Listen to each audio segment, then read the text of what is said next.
Hey, good afternoon, everybody. Tom Stewart here. I have Liz Trotter, Matt Ricketts, and our special guest today is Sara Thompson, and this is Smart Business Moves. Hey, everybody. Hi. Hola. Woo. My goodness. It's All right. Wednesday. We're in August. This is Leadership Month. And Sara, very much appreciate you making a kind of a rare appearance. You are one of the rock stars. You're one of the rock stars in the industry. Truly, you are from a performance standpoint. But you kind of pick and choose your moments to speak to the general public. And I'm excited and honored that you are spending a little time with us today. You have an important story that I think will be useful to a ton of people. Well, thank you. Yeah, I think that'd be a good place to start, Sara. Like, how did your business start? What kind of got you into this? I think that's sure. Yeah, I can talk about that. So I was a stay-at-home mom. I was homeschooling my daughter, Hannah, who was in 7th grade at the time, got a divorce, and needed to make money. So that the house cleaning tech the house cleaner we had, I just said, hey, I see what you're doing. I think I can do it. If you ever get busy, why don't you give me any extra jobs? If somebody calls you, just give me extra jobs, pass them on to me. And she said no, as she should have, but I was terribly offended by this. And so I said, okay, then I'm going to be your competition and I'm going to start cleaning. And I emailed all the people at the country club and I said, my husband's a jerk. I need a job. And that's how I got my first clients. So yeah. So that's the story a lot of people have. 2006. Okay. And then 2008, I went back and finished my degree at Iowa State, and I needed somebody to take care of the houses while I had classes. So that's how I had my first people clean homes, and then realized I could do this as a real job. So went from basically cleaning homes yourself, and tell us where you are today. What's your business, model? What's your revenue run rate? Where are you at today? Okay, so right away or pretty quickly, I was solo because that's how I started, and I followed Debbie Sardone's stuff kind of to a T at the very beginning. So I've remained solo. We have 2 locations that are 35 minutes apart. We have 40 technicians in one location, 20 in the other, so 60 full-time equivalents. And we're at 3 million. We will be at 3 million at the end of this year, and our run rate's a little higher than that, probably 3.5 right now. Oh, wow. Mm-hmm. Wow. 3.5, that's impressive. So one location alone is 2 million. The other one's like 1.5 or like, wow. Well, so we will end this year right at our 2 million. We're slightly above goal for our Ames location, and then 1 million or slightly above for the Ankeny location. Well, that the numbers themselves are impressive. I don't care where you are, but what makes it really, really impressive is where you are. Where are your branches located? So I started in Ames, Iowa. It's the university town, Iowa State University, and it's a population of 60,000 residents. That includes the students at Iowa State. So we've got about 30-some thousand students. So really the population that I consider my target would be about 30,000 residents in Ames. And you've got 40 full-time cleaning professionals serving a total market that's maybe 30,000 households. Yeah. We do about. Are those households or is that population? Population, I think. Population. So the households are probably half of that. Yeah. Maybe even a third of that. 10, 15,000 homes. And I think the key there. I mean, we clean about 6% of our revenue total would be sororities. So we do some of that, but just about 6%.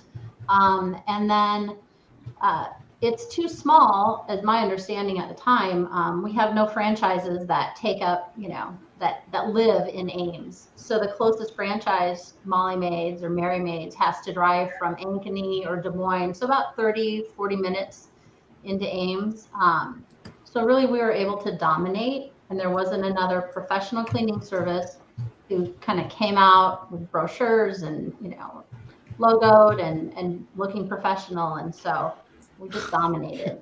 You look up dominate in the dictionary and it'll have like pH clean there. I mean, that Yeah. redefines what dominate means. Yeah. I mean, and I'm Crazy. very competitive too. So that, Yeah.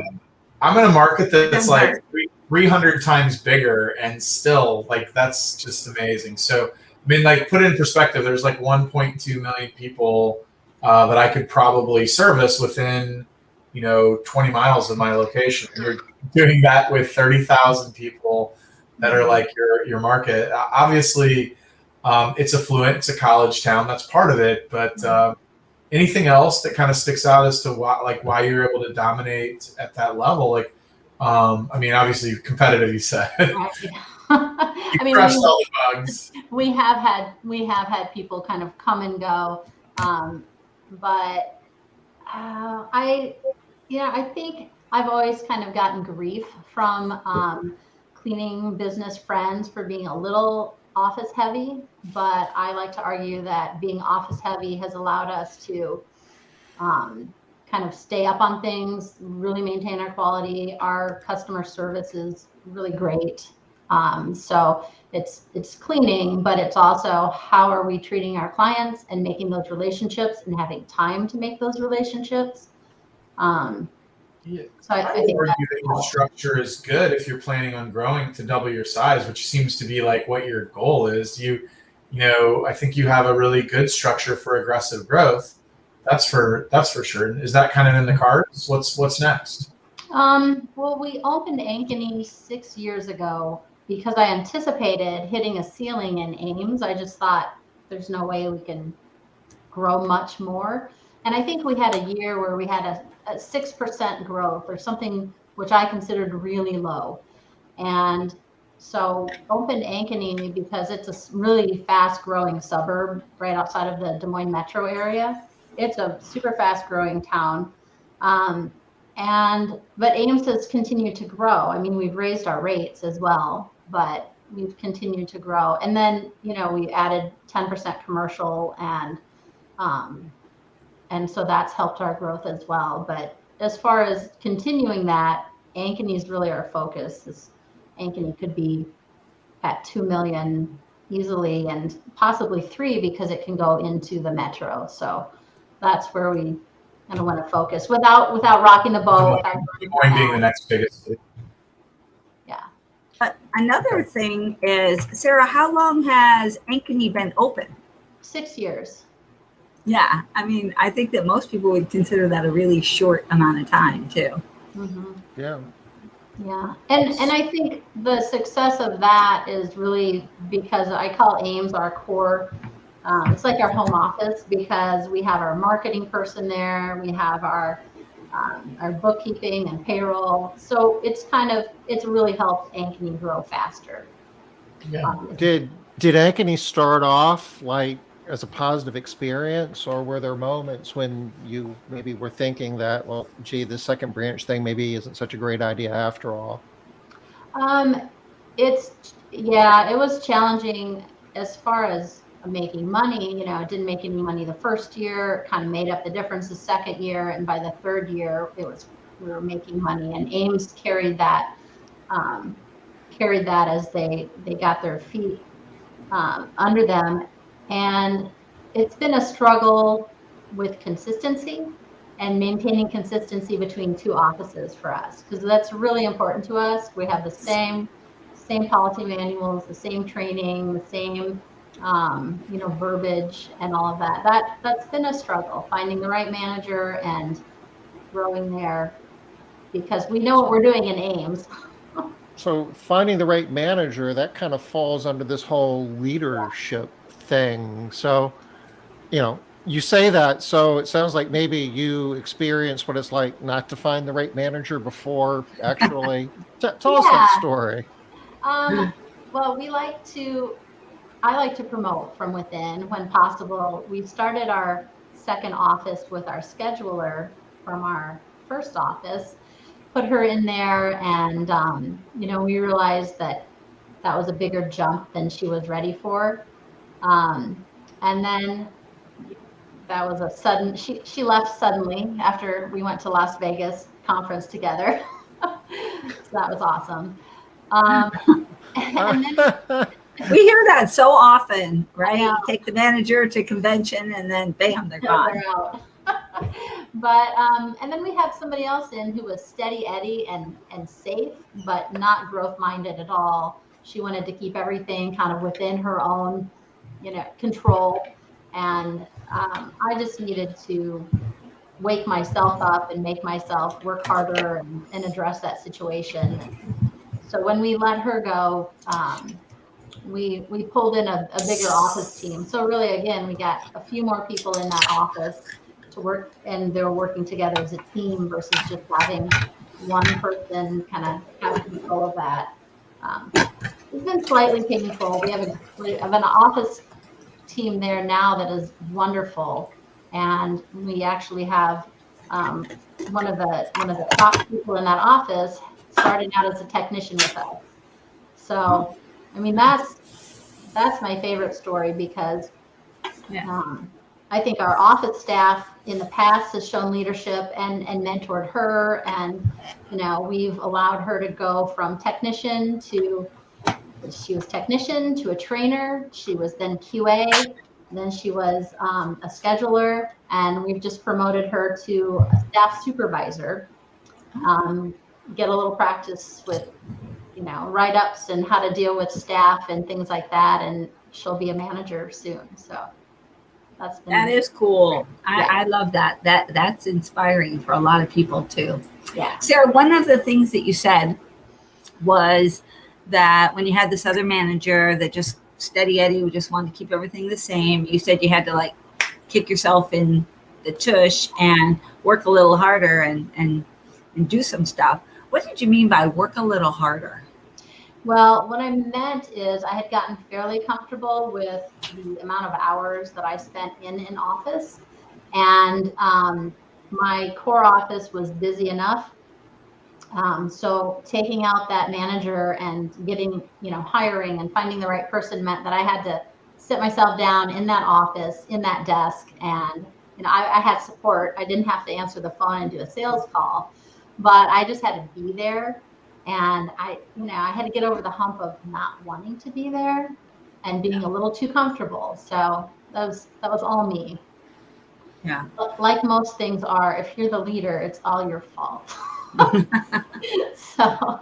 And ideally, it is all your fault because that's the place you have control, right? Mm-hmm. I mean, so much easier if it's my fault than somebody else's. That is a hard concept to get used to, though.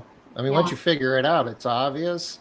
Yeah. But it's like, you don't understand. My situation is different. It's the the employees, it's the customers, it's the economy, it's COVID. It's COVID. It's always something. Mm-hmm. Yeah. Yeah. No, everything is my fault. And so if there's a problem, it's usually because I haven't addressed it, or I haven't required somebody else to address it. So I got that lesson. So one of the things you really got out front and like to work through all of this. I mean, Ames didn't have any government orders and shutdowns, and really COVID took a while longer to hit Iowa, and not really as hard at some points. Were there any like leadership lessons you learned during COVID that will carry through moving forward? Yeah. I was in that office almost every day while that was happening, and I felt communication was really, really important. So I'm sure other people did this as well, but if I wasn't having a meeting, initially we're having meetings with the team, I was making videos like, here's what we know, here's what we think will happen, here's our protocol right now. And then just blasting that video out from me, and just really talking honestly and as openly as we could. So we talked ahead of time about layoffs. We talked ahead of time about how we would structure that, when we would try to bring people back. We talked about our PPP loan. we just laid it all out there. And I think that was really important. We brought everyone back. We laid off about 14 people, 14 staff member technicians, and we had everybody back by, I think, 6 weeks. Oh, that's great. Yeah. Yeah, So we that's never, awesome. we never closed. Really awesome. And then, like in communication, we were communicating to them as well. You know, they were still part of our family. We weren't forgetting about them, and we just did that as much as possible.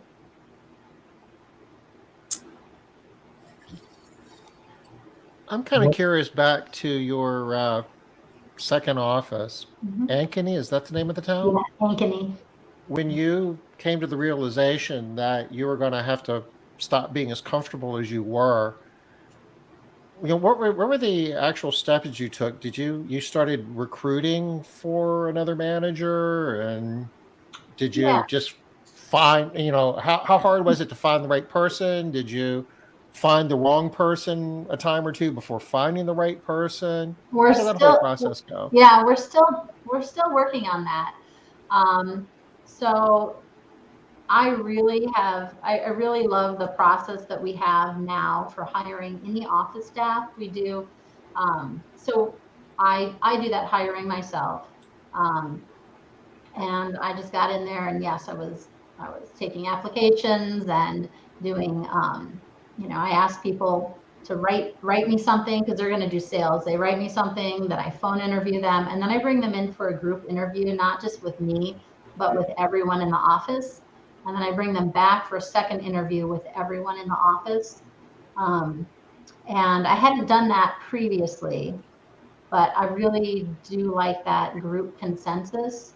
I'll make the ultimate decision, but they have to work together. So I like hiring in that manner for those types of positions. And I had somebody in there for a year, took her to a conference in San Diego. No, wait. Yes. No, maybe in Charleston? No. Where'd we go? It was a QBS. Somewhere. Brought her, and she did leave, but it wasn't as soon after that. And then found another person who we thought would be a pretty good fit.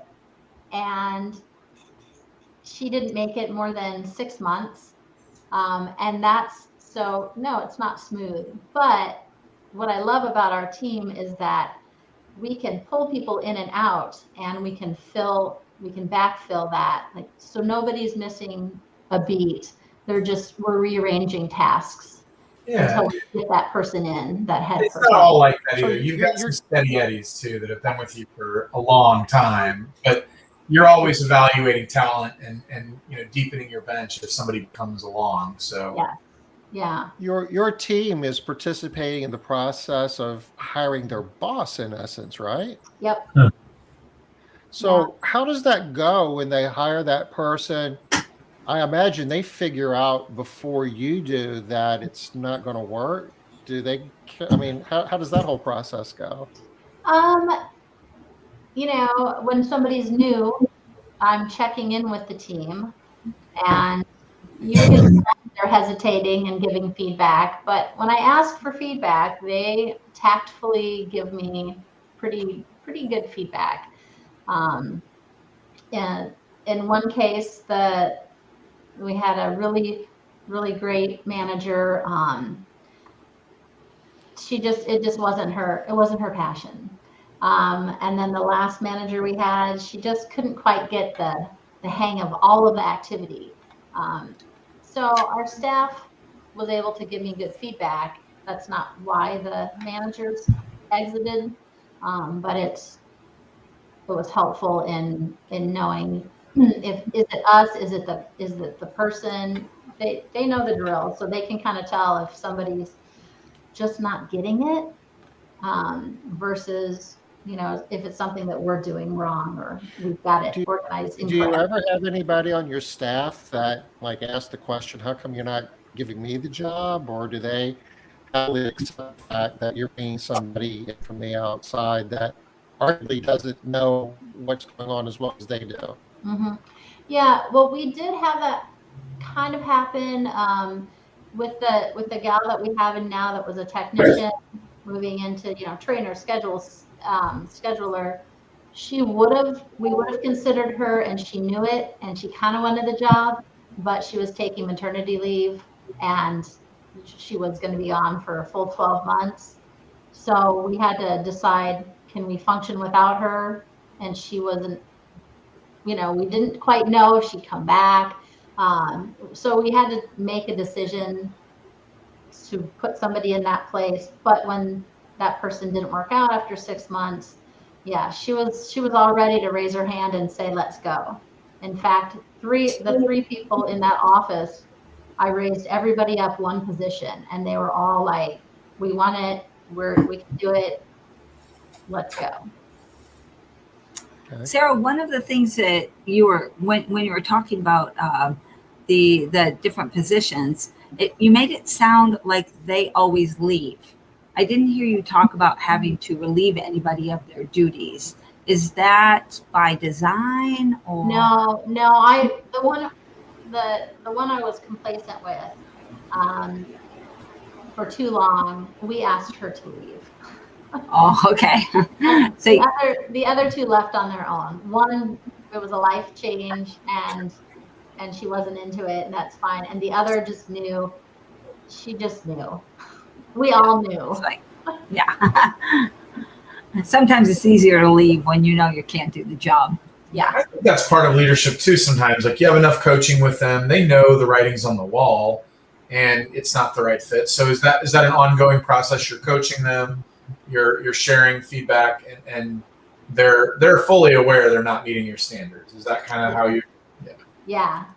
And it's, we're always changing and evolving. And so our Daniel, some of you know Daniel, he's now he was our Ames manager, and now we decided to put him over Ames and Ankeny.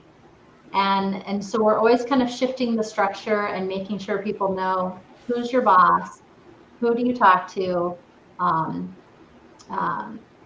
I had somebody ask me, how am I doing? How am I doing? Are you going to come in and check on me?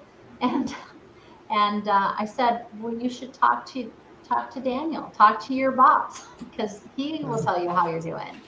And so we do try to make sure people know who to go to, who to ask questions to, and who to get feedback from, and then how to get feedback. So I told her, okay, why don't you tell me, and what's going right, what are you struggling with, and what do you think you're doing okay? So trying to give them language for assessing themselves.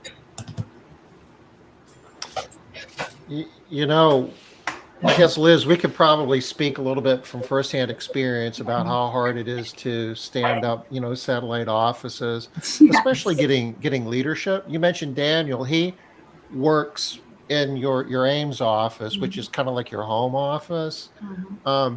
Do you think there's some advantage in developing your leadership team, your office staff?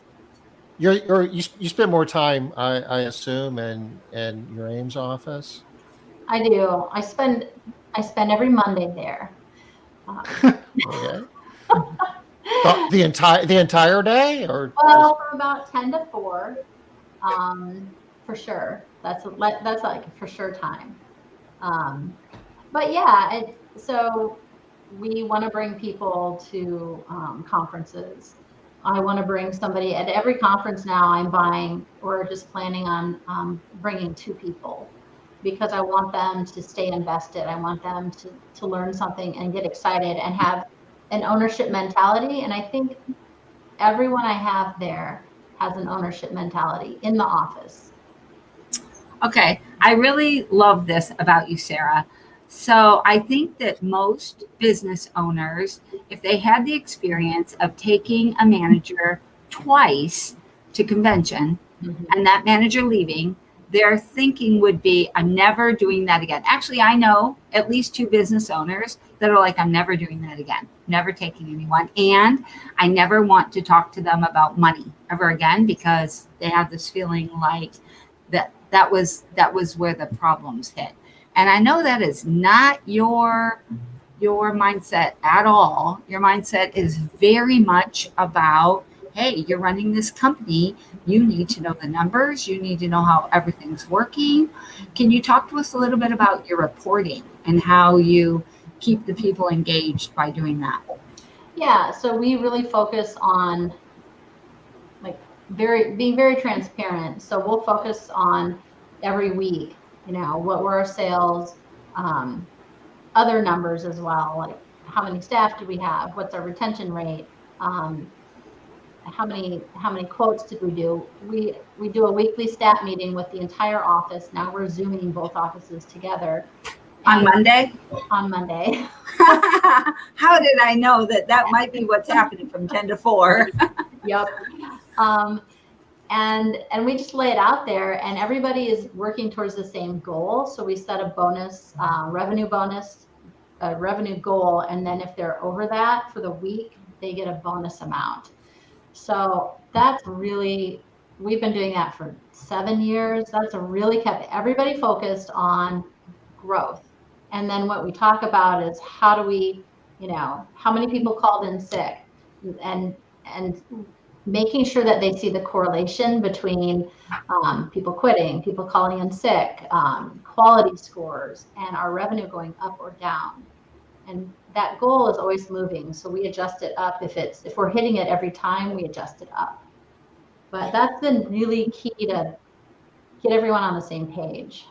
Yeah. That could tie into a question that Robin has for us. He's talking about goals and what type of incentives do you provide for your managers? Mm-hmm. The whole staff participates in this revenue goal, and everybody can see the numbers, and everybody can see the amounts that they're getting. So I just do it by a percentage. So say if I have 15%, say the profit's at 15%, and that's how much above goal I'm going to give away, I guess, as that bonus. The manager might get 5%. So I'm splitting it up: manager, sales, scheduler, QA, even the bookkeeper gets a certain percent. And so we just use up those percentages, and everybody sees what they're getting. That's how I do it. And then I personally don't tie all the money to making the sale. It's more about that holistic revenue, because that includes staffing, quality, everything drives that. So when you say holistic revenue, you're talking about the bottom line, the profit? Well, what I mean is I don't just do really big sales goals. I have everybody looking at that revenue collectively as the number to look at. I look at the profit, and I adjust the amount I give away for the bonus depending on our profit. So if we went through in a 10% profit, I would decrease the amount that we were doing across the board to 10%. But the goal that you're setting, which kind of everybody's shooting for, is the top line revenue? Yes. Yep. And you're kind of showing the interrelations between each other, and that's important because, so yeah, mine are kind of siloed off between everyone has their thing, but I like how yours are all interconnected because everybody's goals do touch one another. Like if your hiring manager is not giving you enough people to do the jobs, right? You can't hit the revenue goals, so it hurts everybody. So then they're, even if they are siloed, though, it still makes everybody work together to kind of hit those. That's great. And Sara, you said that you will modify the goals. Like if the profit goes down, you'll modify the goals. Do they know how that's happening, why, and where that connection comes in, so they understand that, whoa, this is why our profit's in the toilet here? Yeah. So they can't watch everything. So I just figured that's my job to watch the profit number, but we're going to talk about it. If it goes from 15 to 5%, we're going to, of course, having a big meeting. We're talking about what's happening. And so, yeah, that just goes with our communication, and being really open. I'm very open about the costs of things. I'm open about what does our pricing need to be? If we've raised our hiring baseline, then what do we need to price at a minimum? And how much healthcare costs? We just talk about it all. So I'd let them know. Do you think that plays into the idea that everybody works together and everybody knows this stuff? They're all working together, so they don't see Sara, the big boss, getting all the money, and we're just working like dogs, and we're being taken advantage of. Do you feel like that ties in there? Yeah, I think so. I think just being very accessible. I mean, I'm only in the office a day a week, but somebody can Slack me. I'm always available to the office staff. So communication. I might be traveling somewhere, but I'm available to them. Yeah, I think so. That because we're all, we talk about. I don't know. You'd have to ask them, but my feeling is that we're just going towards the same goal, and everybody knows it, and everybody cares about each other. We're talking about money, but we're also talking about our core values and things like that. And I'm pretty laid back, so I don't think that I set myself up here and there's a big chasm. Robbie Murphy shared a thought about taking people to, I guess, training opportunities and so forth. You've got, you worry about training them when they leave. I guess that's not as bad as not training them and they stay, huh? Right. I mean, alternatively, what do? You have somebody who's not going to be excited about their job, or not going to be excited about you trusting them enough and having faith in them enough to bring them to something. I have no problem taking people. I don't like it when they quit, but that's just part of what I feel like we need to be doing. And then other people in the office can see us take somebody, and that person may quit, but they know that this is what we do. And we will train and promote from within. We will give people these opportunities. We send people to leadership classes locally. So they see that, and if I do something good for somebody and they take it somewhere else, that's okay, right? But occasionally you do go to the outside when you have to, and your internal staff understands that. Yeah, we do open it up for, and we want to be sensitive to that. So most positions we open up to our entire staff, and we'll say, here's a position, it's opening. If you're interested, here's how to apply, and then we submit it, and then we do an Indeed ad as well. So we will definitely talk to any staff person interested. Okay. And so you did talk about your core values. I have it up on a screen if we want to bring it up. Actually, a couple of things that you shared, but are these like business cards that go in their wallets, or is this posters, or how is this described to your team? So it's part of our training manual. It's part of our onboarding. It's also part of it would be a poster. It's also part of our review. So every 6 months they're being reviewed with a rubric that includes, are they delivering client happiness first? Are they committed to growth and success? And we've kind of defined those out. So it should be pretty core. They're sitting down with a manager and talking about, has their communication been professional? Things like that. And we also tie that into any write-ups that we do. We use our core values as, when you spoke to somebody that way, that's not professional communication. And I asked because this would be perfect in a wallet. If you ever go to Ritz-Carlton, you ask one of the employees and just ask them about it. Be like, hey, can you show me your core values card? Mm-hmm. They'll take it out and show it to you. They've got to carry it around with you. Yours looks like it would be perfectly designed to be, and those are all easy to remember. Are you familiar with that kind of Ritz-Carlton example? Have I ever told you that before? I think so. I think you've heard of it. I don't remember their core values. I've done it a couple of times when I've been at the Ritz for different events, and I'm sitting there talking to to the valet, and I'll be like, "Hey man, tell me about the core values." And they're like, "Oh, cool. Let me show you this." And they'll pull out their card. I think I know this is an idea that gets beat to death, but I think if you do build your business around repeatable values that you can hire and fire for, it's important. And I think making it as accessible as possible is something that we could all be better about. So I love that Ritz-Carlton example. I actually have mine on the back of their name badges. So we print out their plastic name badges, and then on the back side we actually have the 4 core values printed there. So not to talk about me, that just came to mind. Yours looks like it would be perfect for that. And then I also have your summer experience giveaway contest. I want to talk about the ways that you kind of engage your technicians, because this is pretty wild. This is a big, wild idea. Can you tell us about this? Yeah.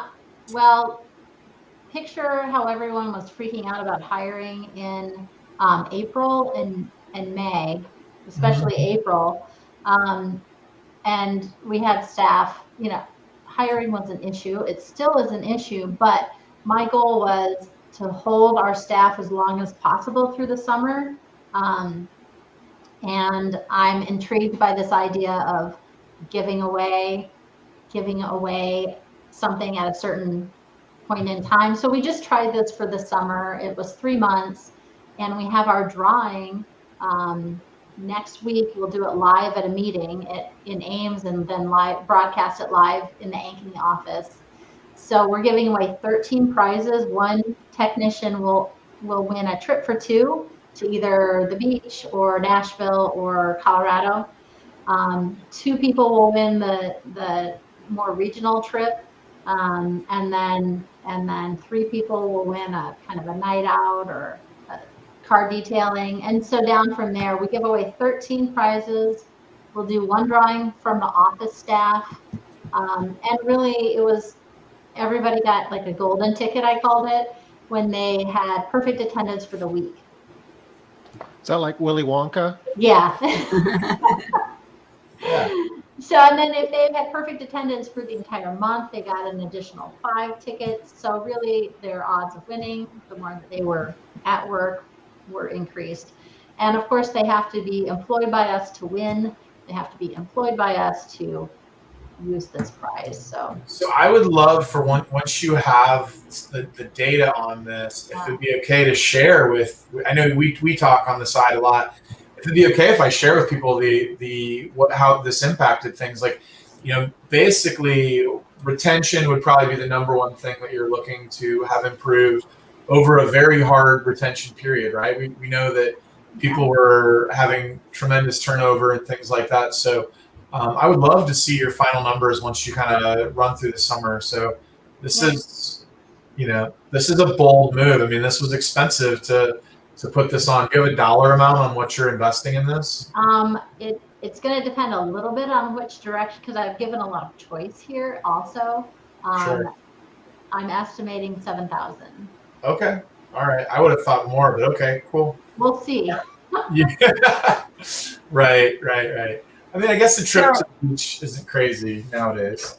Yeah. Sarah, what is the golden ticket? How does that work? What does that do? Yeah, so they have to have perfect attendance for the week. And then if they have perfect attendance for the week, the scheduler tracks all that and gives them a golden ticket. They put their name on it, and then they put it in this big lock box. And then we have this gold drum. We're putting everything in. We'll do that thing and draw it out. So that's the golden ticket. But I don't understand what the golden ticket does. It's an entry into the raffle. It's like a raffle ticket. Yeah. So How is it different than the other ones? It's just got a really nice name, and it's golden. Oh. Okay, gotcha.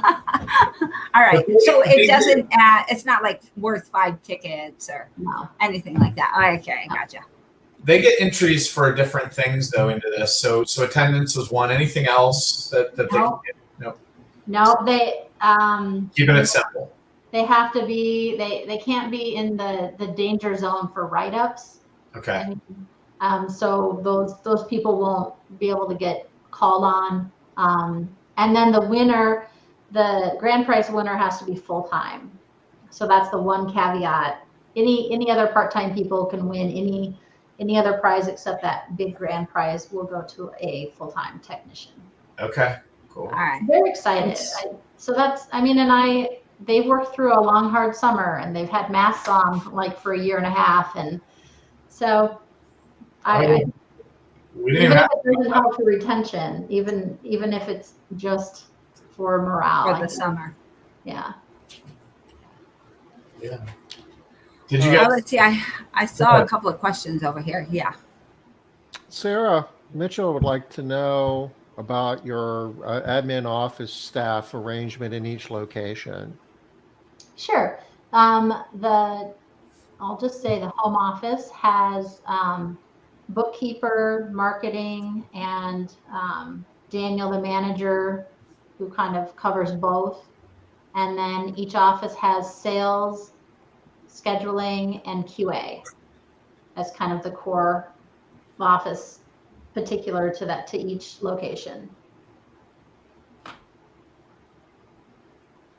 Let's see. I think we also have Robin has a question on here too. You'd like to know about the hiring process. Do you promote your hiring manager from within? No, I mean, I would if I had the right person, but Daniel, Daniel's our hiring manager. So he's kind of like staff and hiring and processes for the company. Yeah, he's doing all kinds of stuff. So he's like your project manager when you're implementing something. Mm-hmm. He's very detail oriented, very like process driven. Where was he at before? What was his background when you found him? Like outside of our industry for sure, right? So he was at Panera for 7 or 10 years. Okay. And had worked his way up there. So you basically stole from their bench. They developed him. He was ready to. So Yeah. that's always good. We should be looking for other companies to develop some talent for us, right? Yeah, and in fact, I hired him when I didn't have a spot for him. I thought I interviewed for a sales position, and I said, Daniel's not a sales guy, and he'll watch this and agree. But I wanted to hire him, so I said, how about I hire you as project manager? I don't know what that means, and then we'll figure it out. I knew my Ames office manager at the time was getting married and planned on moving, not sure when. I just knew that I didn't want to lose him. So. But we all have projects in our businesses that need to get done. We need to implement new software. We need to, do processes and change things. And so he's really good at the change management side. So that's important though, especially at your size. So finding a fit there was great. Sarah, I think that's really an important skill that CEOs of cleaning businesses need to be aware of. I call that being opportunistic.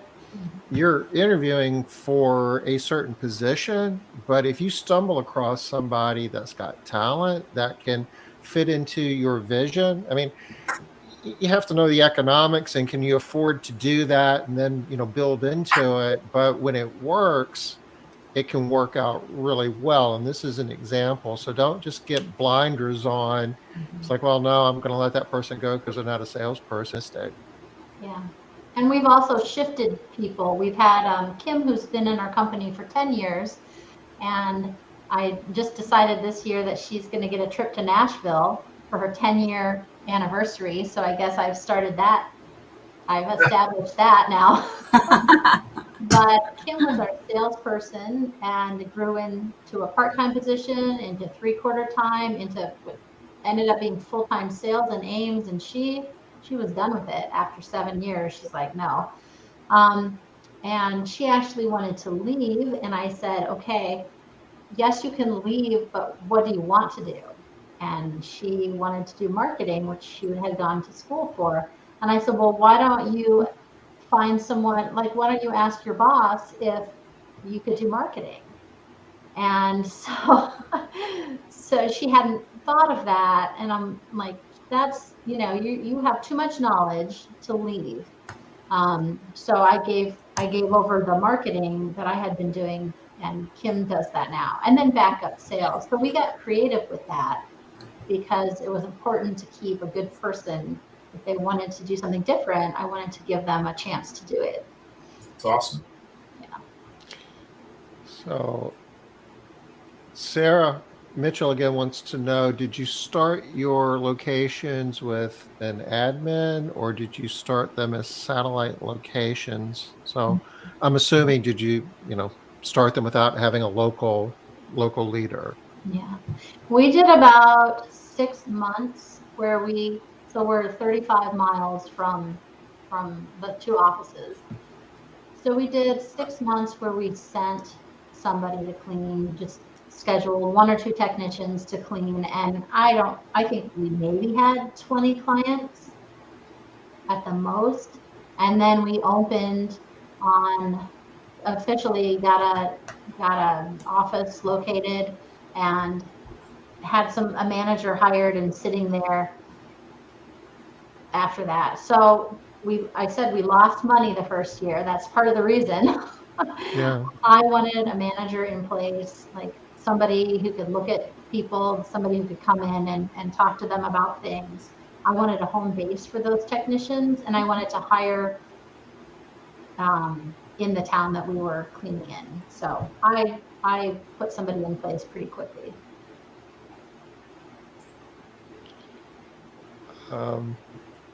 Robin wants to know about, do you use smaller monthly contests for your cleaning pros to keep them engaged on quality and consistency? Nothing out of the ordinary. We do a quality score bonus. So for us, if you score, what is it, 4.85 as a quality score or above, you get $100 a month. We do that. We do, some people call it made bucks. We do dirty dollars. So we're giving away dirty dollars for every 5 5-star that you get.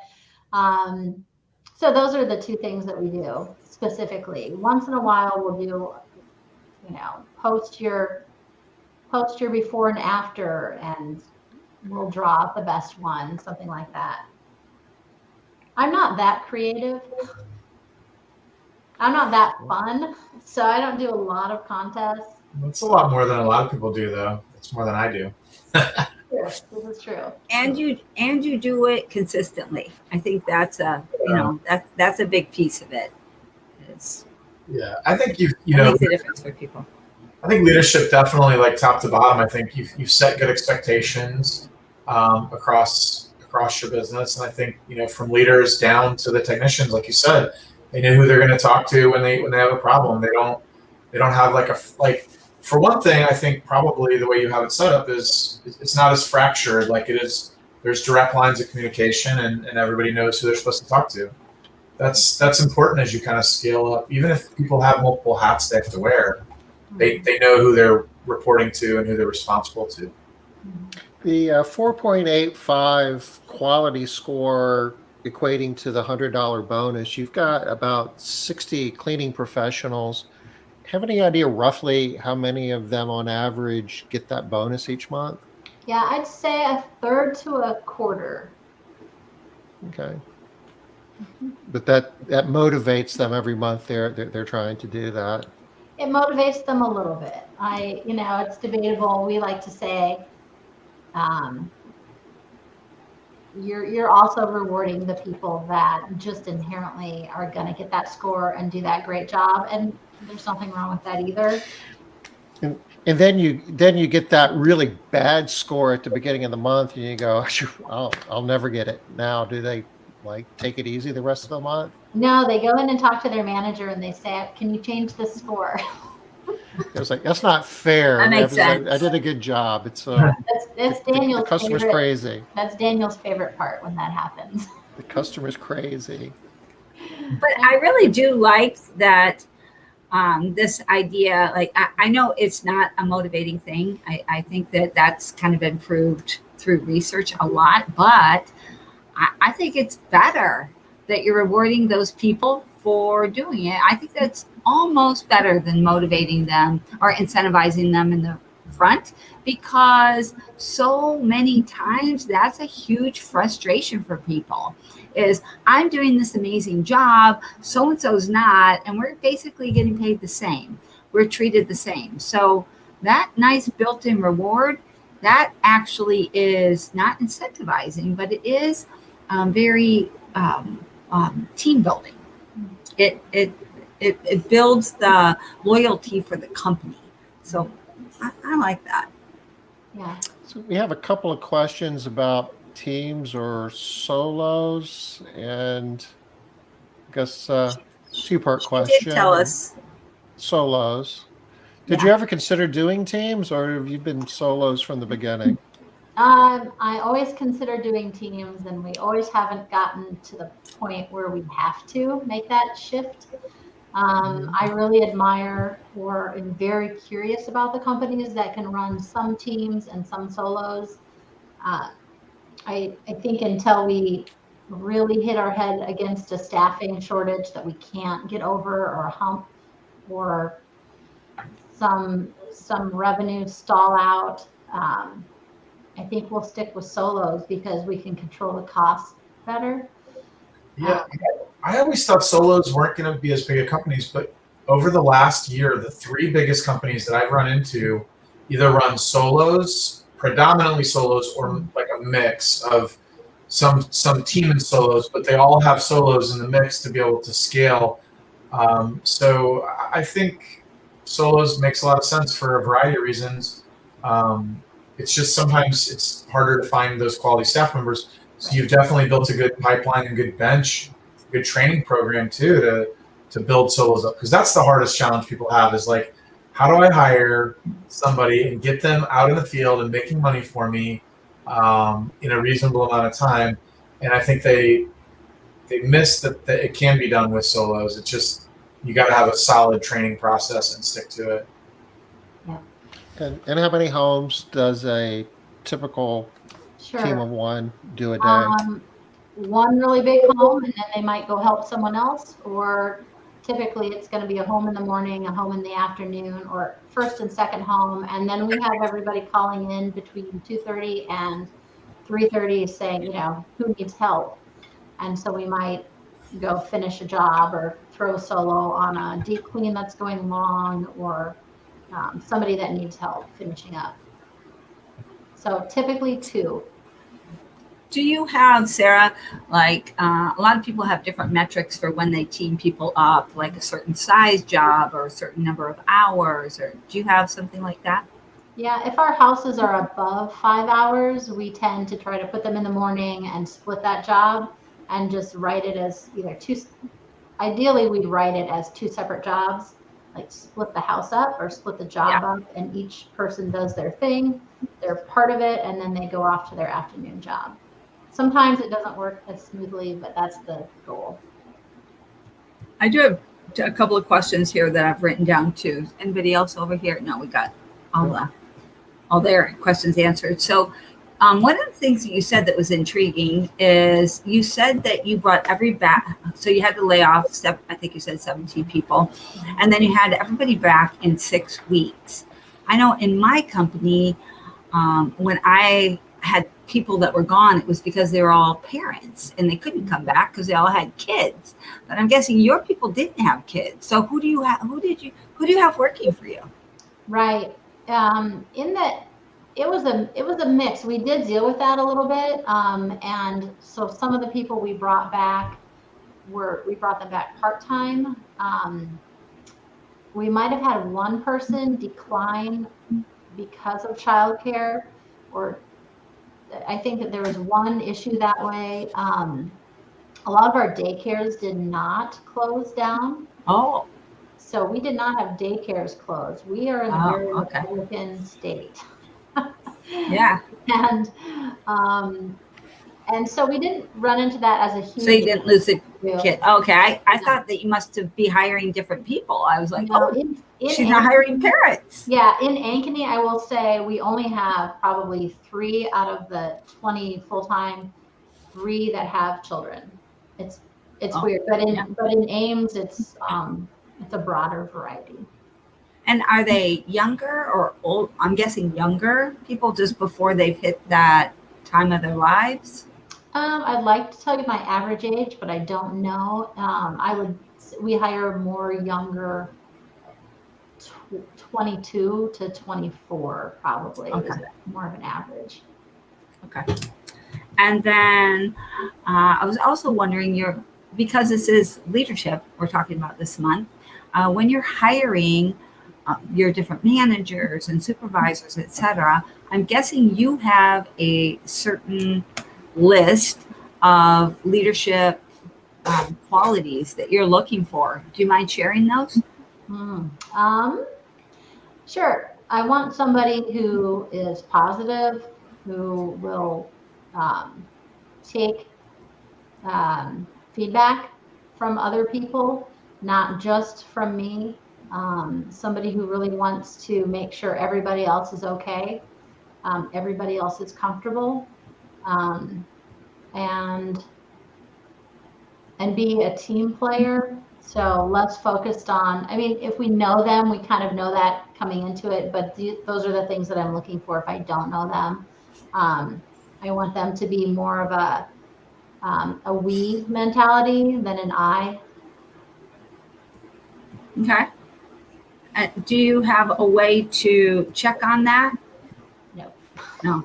Yeah. But that's what you're looking for. And you're looking for people from inside first. So you you already know that. Who are the people that instead of calling at 2:30 or 3 are like pushing it to the end at 3:40 so that they don't have to go help, those kinds of activities. Yeah. Well, we only have 1 minute left here, Sarah. I'm wondering if you have any last things that you think would be really helpful for our audience to know for either what you do or anything that you see companies doing that you're like, oh gosh, I wish they'd stop, or I wish they'd start, or maybe a pet peeve is when I see people not starting something because they don't have it 100% figured out, and I like to just start something and figure it out as I'm going. So I think that forward motion is really important. And then kind of coming back to it's all your, like, don't blame somebody else. Don't blame the hire. Somebody said, I can't hire anyone. Indeed is terrible. And I'm like, well, we can, and we're not magic. So there is a way to do it, and just push forward, and don't assume that you can't. Persevere. Yeah. All right. That's great. Well, we are at the top of the hour, and it is Wednesday afternoon. That means we're done for the week, doesn't it? That's it. That's it for this week. We're back next week with more leadership. This was a really great call here, or whatever this is, a meeting here today. So what is this thing? What do we call these things? Meetings? Or This is a live stream. a live It's a show. I It's a called show. it an interview. I said I have this interview right now. Yeah, it really was. It was a really good show today. They're not always this good, although Mondays was really good as well. So I don't know. It's been a great week. We're going to put it in the books. Yeah. But, an hour goes by fast, doesn't it? It's not bad. Yeah. Sarah, this was good stuff. And you got to do this more often. We'll have you back like every month, and we can do this. All right. Good luck, Tom. Thank you. Much appreciate. Truly. Let's see. Monday, Ken Carfagno is going to be here, and we're going to be talking about getting clear on the why. Yeah. It's going to be good. If you guys have ever seen Ken before, he's a dynamic speaker, and he'll keep things moving at a good clip. You will. It'll be fun. Give you bring paper and pencil or something. Bring a remarkable. Bring something. Yeah, Right. bring a pad. You'll need more than one Yeah. sheet for sure. Yeah. Okay, so you guys have a good rest of your week. We'll see you back here Monday, 5 o'clock Eastern. Take care. Thanks again, Sarah. Bye-bye. Bye, Bye-bye. y'all. Thanks, Sarah.